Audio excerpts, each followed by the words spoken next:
After several hours, Pug finally makes it through the jungle and reaches the coast.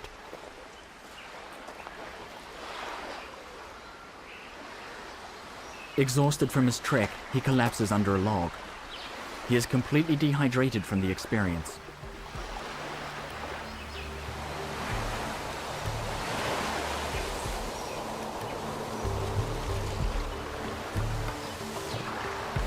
When he wakes up, he is desperate for a drink.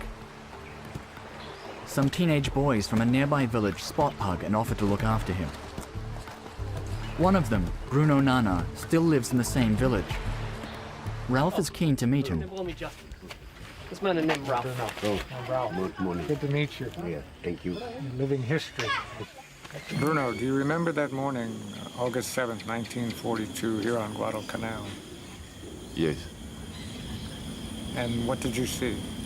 American need a plane, big plane with small plane fighter and big ship, boom, boom, and war, all day, all night.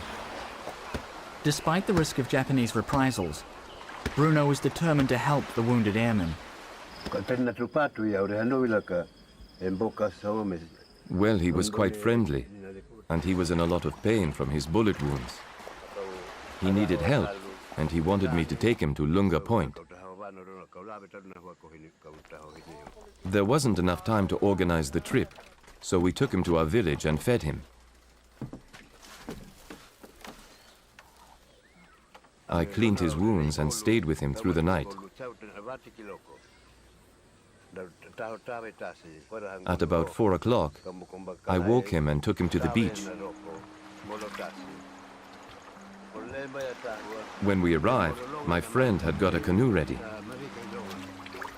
After paddling for some time, he saw some soldiers on the beach. We hoped they were American, as he told us to paddle to the shore.